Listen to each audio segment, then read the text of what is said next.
Fala aí pessoal, tudo bom?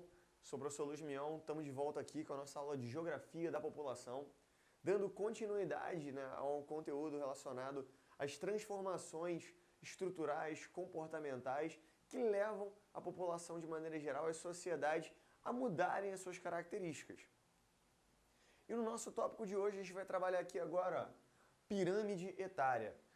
Extremamente recorrente, se você pegar os vestibulares do Brasil inteiro, públicos e privados, a gente vai ter aí questões onde o aluno ele é colocado para observar uma pirâmide etária, observar essa estrutura gráfica e conseguir especular ou interpretar quais são os tipos de situações que aquela sociedade pode estar vivendo, qual é o tipo de condição de vida que aquelas pessoas devem estar submetidas. Então a gente vai entender aqui hoje como a pirâmide etária ela é extremamente importante para a gente fazer uma análise e entender a sociedade de maneira mais ampla. Aí vem aqui comigo, dá uma olhadinha aqui, o que é a pirâmide etária em primeiro momento? Toda a população, quando você faz lá o censo, no Brasil é feito pelo IBGE, a gente vai calcular o número de habitantes e a faixa etária desses habitantes. A pirâmide etária ela serve para fazer essa representação gráfica de como a população de um país, de uma cidade, de uma região estão formadas, está estruturada em um determinado momento histórico. Então você pode ter uma pirâmide que representa ano a ano, você consegue acompanhar a evolução da população ano a ano a partir das transformações da sua pirâmide etária. Ela é dividida da seguinte forma. Eu tenho aqui, quanto mais próximo, a gente tem a base. Eu tenho um eixo central que começa, que é o eixo das idades. Vai da idade mais baixa, que é o recém-nascido, o bebê, 0 anos de idade, até os indivíduos mais longevos, o pessoal mais velho. Então a base está aqui, esse recorte é o que vai configurar a população jovem de uma sociedade, então que está estendendo aí de 0 até 15 anos. Quando eu passo dessa fase, quando eu chego nesse trecho aqui, eu tenho o corpo da pirâmide, que vai estar a população entre 16 e 64 anos, que vai ser chamada de população economicamente ativa. A gente já vai falar disso daqui a pouquinho. E o topo, aquela população mais idosa, ou seja, eu tenho a população acima dos 65 anos até o momento da sua morte, qual é a expectativa de vida da população, e aí eu tenho os indivíduos que ultrapassam, que são a minoria, que ultrapassam essa condição padrão da expectativa de vida. Quando a gente olha para uma pirâmide, a primeira coisa que a gente pode saber é se o país que está sendo representado ali, a cidade que está sendo representada ali, tem uma boa ou uma baixa qualidade de vida. Por quê? A gente já sabe que quando a gente olha para uma transformação populacional, a gente tem que levar em conta a taxa de natalidade, que é o número de nascimentos, e a taxa de mortalidade, que é o número de óbitos em um ano. Se eu tenho um país onde a natalidade é muito alta, eu sei que a quantidade de jovens que eu vou ter naquela sociedade é grande. Logo, a base da pirâmide tende a ser mais larga. Em compensação, se a qualidade de vida for ruim, se o acesso ao setor médico sanitário for precário, a expectativa de vida vai ser mais baixa, o número de indivíduos que vai viver até a idade mais avançada vai ser muito menor, e aí é lógico, o topo tende a se estreitar. Quando a gente olha então como é que seria uma pirâmide de um país desenvolvido? Nos países desenvolvidos, a qualidade de vida é boa, então eu tendo a ter um topo mais largo, a população tende a conseguir chegar em idades mais avançadas. Então eu vou ter um número maior de idosos na sociedade. Em compensação, a base ela tende a ser mais estreita. Nos países envolvidos, a população é majoritariamente urbana, eu tenho a mulher inserida no mercado de trabalho de maneira mais forte, eu vou ter o acesso aos métodos contraceptivos, a lógica do planejamento familiar já mais consolidada, então a taxa de natalidade vai ser menor, fazendo com que a base seja mais estreita, devido à população jovem um pouco mais reduzida. Nos países pobres, nos países subdesenvolvidos, que ainda a maior parte deles ainda é concentrada na América Latina, no continente africano, no continente asiático, eu vou ter a estrutura de pirâmide mais consolidada. O topo estreito, porque a expectativa de vida é baixa, a qualidade, a condição de vida é mais difícil, e a base mais larga, porque como a população ainda às vezes se encontra em áreas rurais, os acessos aos métodos contraceptivos são mais difíceis, a informação, os índices educacionais são mais baixos, as pessoas tendem a ter um número maior de filhos, então o número de jovens é mais amplo, então a base vai ser mais larga. Quando a gente viu no outro vídeo, se você não viu, clica aí e assiste o vídeo falando de transição demográfica, a gente sabe que as transformações, elas vivem em etapas. Então, como é que a pirâmide etária ela se apresentaria em cada uma das etapas da transição demográfica? Então, aqui, ó, a etapa número 1, quando eu tenho a natalidade alta, a base mais larga, e a mortalidade também alta, o topo mais estreito. Então, nasce gente pra caramba, mas em compensação a expectativa de vida é pequena, então poucos chegam às idades mais avançadas. Então, aqui é a etapa 1. Quando ocorre a etapa 2, o que acontecia? A mortalidade vai cair. Eu vou ter a melhoria na qualidade de vida da população, no que diz respeito ao acesso a métodos do setor sanitário e setor médico. Então, a mortalidade vai cair, só que para de morrer jovem, para de morrer adulto, para de morrer idoso, então eu vou ter aquela explosão demográfica, eu vou ter um grande crescimento populacional. A gente vai ver aqui, ó, a ampliação em todos os segmentos da pirâmide. A base continua larga, mas eu vou ter o alargamento do corpo e do topo. Quando a gente chega na etapa número 3, eu vou ter a queda dos índices de natalidade. Aí é a vez da mulher entrar no mercado de trabalho, é a vez do aumento do custo de vida, aí entram os métodos contraceptivos. Então, se a natalidade está caindo, a expectativa de vida continua crescendo, né, no ritmo mais lento, mas obviamente a medicina continua evoluindo. Eu vou ter o estreitamento da base. Eu começo a ter um processo de estreitamento dessa base, porque o número de jovens na sociedade vai ser gradativamente menor. Até eu chegar na fase 4, que é quando eu tenho uma alta expectativa de vida e eu tenho uma taxa de natalidade mais reduzida, né? Então a base vai estar mais estreita e o topo mais alargado. Em compensação aqui, ó, há uma equivalência. Eu tenho um momento de estabilidade. Nasce pouca gente, mas em compensação a expectativa de vida também é maior. E é importante a gente tocar aqui, ó, nesse termo que a gente ainda não tinha falado, que é a taxa de fecundidade. A taxa de fecundidade, ela é o número médio de filhos por mulher. Então, ó, você tem que estar atento a isso. A natalidade é quantas crianças nascem, quantos nascimentos eu tenho para cada 1.000 habitantes. Então, vou fazer um recorte. Quantos habitantes eu tenho? 1.000. Então, desses 1.000 habitantes aqui, quantas crianças nasceram ao longo de um ano? Então, isso é a natalidade. A fecundidade ela vai ser mais específica para fazer essa avaliação, porque ela vai falar do número médio de filhos por mulher. Então, em uma sociedade onde eu tenho população em áreas rurais, menor custo de vida, menor escolaridade, a tendência é ter uma fecundidade mais ampla. As mulheres tendem a começar a ter filhos mais cedo, então a fecundidade vai ser maior. Vou ter um número maior de filhos por mulher. No Brasil, pelo IBGE, a gente classifica a fecundidade por mulher em idade fértil, ou seja, a gente considera aqui no Brasil de 15 até 49 anos de idade. Então, a mulher que está dentro desse escopo, ela está sendo considerada pelo IBGE como fértil. Então, o número de filhos que ela tiver durante esse período da sua vida vai contribuir para esse número. Por que 2,1? Por que eu estou dizendo que a fecundidade ideal é de 2,1 filho por mulher? Pô, é para ter 2 filhos e um braço? Não, né? É uma média. Porque uma mulher vai ter 1, a outra mulher vai ter 3, a outra vai ter 4, a outra não vai ter nenhum. E aí, quando eu tirar a média de todas essas mulheres de idade fértil, o ideal é ter 2,1. Por quê? Porque é uma taxa de reposição. Para cada casal, para cada 2 indivíduos, o ideal é que hajam 2 crianças, 2 filhos. Por quê? Porque a relação hoje que a gente tem não é uma preocupação apenas de a espécie humana se extinguir, né? A gente não se reproduz apenas para que a humanidade não acabe. Hoje, as relações humanas, elas entram numa esfera já do ponto de vista econômico. Ou seja, eu tenho 2 adultos que estão inseridos no mercado de trabalho. Uma hora esses adultos vão se aposentar, vão morrer, eles vão se retirar do mercado de trabalho. E eu preciso, para que o fluxo econômico se mantenha, haver 2 jovens para ocupar esses espaços. Então, para cada casal, né, então, para cada mulher, porque o homem não engravida, né, para cada 2 indivíduos, o ideal é que eu tenha 2 jovens, né, 2,1 filhos. Eu mantenho uma taxa de crescimento lenta, sob controle, eu consigo gerar infraestrutura, consigo compensar uma mortalidade, um evento mais catastrófico, mantenho a estabilidade demográfica e aí, é claro, faço a reposição no mercado de trabalho. Essa é a razão pela qual, quando a gente olha a pirâmide, a gente subdivide ela em 2 pedaços. A população economicamente ativa, que você vai ficar íntimo disso, vai chamar de PEA, e a população economicamente inativa, que você vai chamar de PEI. Então, apareceu na tua prova PEA, apareceu PEI, já sabe que é a população economicamente ativa e população economicamente inativa. Quem é a população economicamente ativa? São os indivíduos que estão inseridos no mercado de trabalho ou que fazem pressão para que haja essa manutenção das práticas econômicas.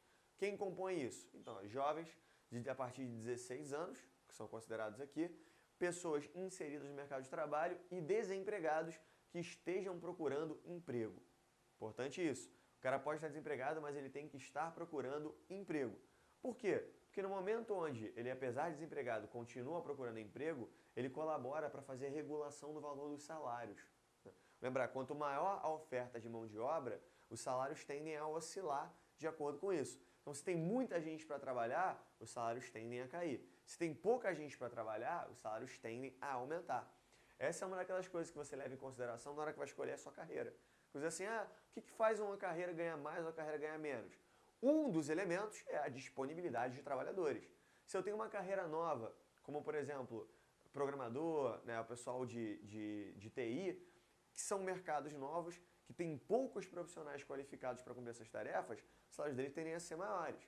Agora, outras carreiras que já estão mais consolidadas, né, que já tem um número maior de profissionais atuantes, tendem a ter uma redução nesses valores, né, tendem a ter uma dificuldade de negociação salarial. Por quê? Porque o patrão sabe que se tem bastante gente, se você está insatisfeito com o seu salário, ele não vai ter dificuldade de se substituir. Então, o cara que está desempregado, ele consegue, né, realizar essa pressão no mercado, colabora com a economia. Quem é a população economicamente inativa? O estudante, o aposentado, o desempregado que não está procurando emprego e o indivíduo que possui algum grau de deficiência que o impeça de cumprir, né, realizar tarefas dentro do mercado de trabalho. Né? Então, o fato do cara não ter uma perna não significa que ele não está sendo no mercado de trabalho, né? Não é esse nível. O cara tem que ter uma deficiência que dificulta ele, impede ele de estar atuante dentro dessa lógica trabalhística. Numa boa, então, população economicamente ativa, população economicamente inativa. Qual é a relação desses dois? A população economicamente ativa paga impostos. Trabalha e, por causa disso, paga impostos. Esses impostos devem ser utilizados para quê? Para sustentar a população economicamente inativa. Sustentar muito entre aspas, tá? Pelo amor de Deus. Eu vou reverter esse fluxo. Por quê? Porque eu estou aqui trabalhando. Um dos impostos que eu pago é o INSS, ou seja, é um imposto que vai ser utilizado para pagar o salário dos aposentados. Para que eu, lá na frente, quando me aposentar, também tenha essa relação de quem está inserido colabora para manter, né, pagar as aposentadorias de quem já está fora do mercado. O imposto vai ser utilizado para pagar o quê? Para construir escolas, hospitais. Então, toda essa geração de riqueza está inserida quem está inserido no mercado de trabalho. Quem não está, se beneficia dessas relações. Lógico, o estudante, ele está na PEA agora, mas daqui a poucos anos ele vai estar inserido na PEA e vai começar a contribuir dentro dessa lógica. Tudo bem? Até aqui alguma angústia, algum desconforto? Vamos continuar? Quando a gente falou no vídeo anterior sobre transição demográfica, eu falei de um determinado momento que não era obrigatório, que inclusive os países se esforçam muito para que ele não aconteça, que é o da pirâmide invertida, que é quando eu tenho crescimento vegetativo negativo, quando a população tende a diminuir de tamanho. Por quê? Porque quando o custo de vida nas áreas urbanas cresce demais, quando as condições de trabalho para as mulheres ficam demasiado hostis devido à sua condição de maternidade, você opta por não ter filhos. Assim, muito caro manter, então eu vou ter um ou nenhum. E aí a taxa de fecundidade, ela cai abaixo dos índices ideais. E é importante para você perceber, o Brasil hoje, ele já começa a entrar dentro desse cenário. O Brasil ele já tem hoje uma taxa média de fecundidade oscilando aí de 1,8, 1,9 filho por mulher, ou seja, o Brasil já iniciou um processo de envelhecimento populacional. Algumas regiões do Brasil colaboram ainda para a média subir um pouco, outras colaboram para que a média caia muito, mas no padrão nacional, o Brasil já está abaixo da média de reposição na fecundidade. E como é que isso impacta o país? Qual o problema disso? O primeiro problema é, eu vou ter o aumento da expectativa de vida gradualmente, que gera um envelhecimento populacional. Quando eu olho o escopo relativo, percentual dos indivíduos que estão presentes na sociedade, eu vou ter tanto percentual de jovens, tanto percentual de adultos, tanto percentual de idosos. Se os adultos têm poucos filhos e eles vão chegar na idade mais avançada, os adultos vão se tornar idosos e o poucos jovens, o número menor de jovens vai se tornar adultos. Então eu vou começar fazer o quê? Espremer essa pirâmide. Ela vai começar a se inverter. O topo começa a ficar mais largo do que o corpo e a base. E é lógico que isso vai gerar alguns problemas. Por quê? Quando eu tenho uma mão de obra abundante, e eu tenho esse cenário aqui, ó, quando eu tenho a etapa número 1, eu tenho muita gente trabalhando, só que como a expectativa de vida é mais baixa, nem todo mundo que está inserido no mercado de trabalho vai conseguir chegar na idade idosa, e mesmo que chegue, não vai viver muito tempo. Então eu tenho gente pra caramba contribuindo, pagando imposto, e pouca gente para receber. Preciso cobrar impostos muito pesados?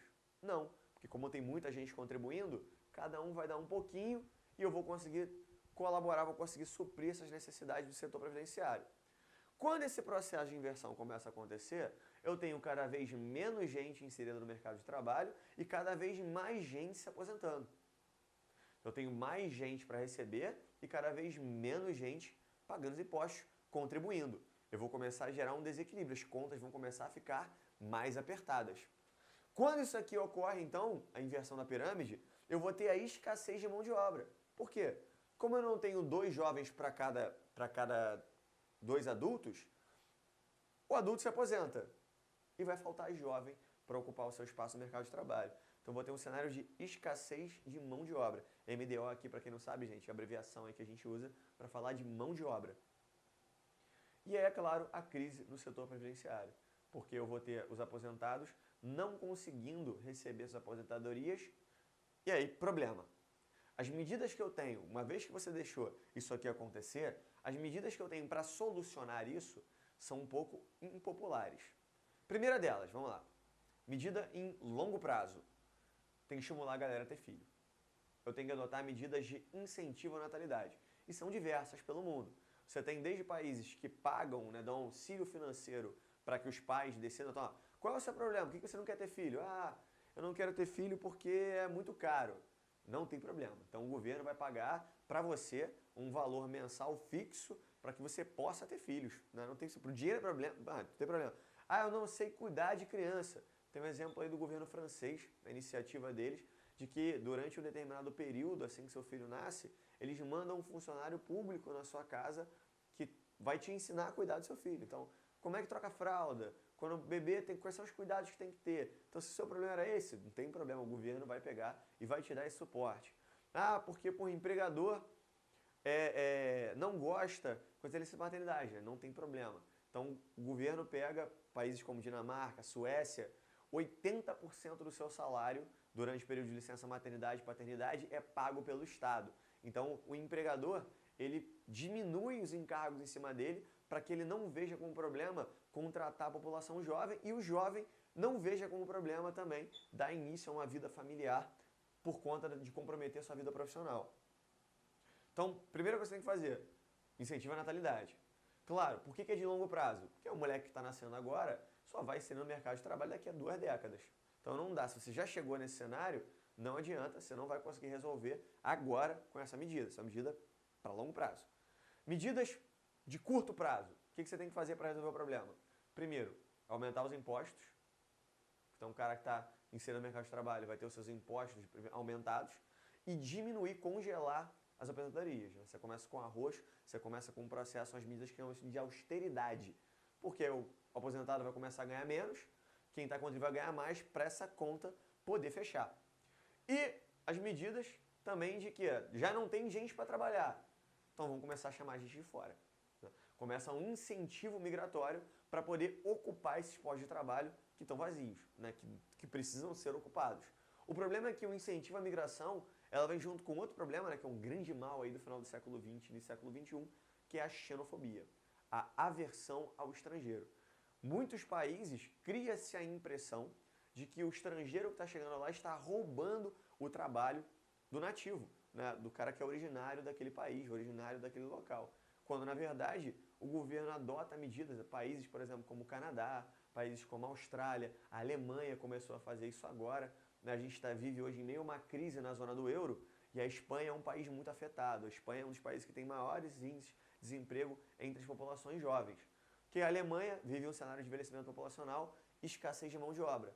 O que houve? Houve uma negociação entre o governo alemão e espanhol para que a Espanha envie trabalhadores e para poder ocupar esses postos de trabalho na Alemanha. Então, o governo espanhol vai mandar a gente para trabalhar na Alemanha. O problema é que é possível e muito provável, né, dentro da conjuntura atual, que esses trabalhadores sejam enxergados como o cara que está indo para lá roubar um emprego. Então, a migração ela também acaba gerando xenofobia, acaba gerando tensões internas. Então, aqui, ó, essa é a razão pela qual os países tentam desesperadamente não deixar esse cenário acontecer.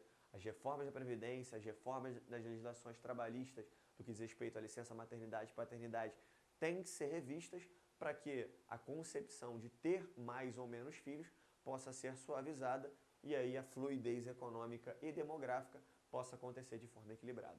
Falou, gente? Continua com a gente. Daqui a pouco a gente volta com mais temas de geografia da população extremamente importantes no vestibular. Um grande abraço.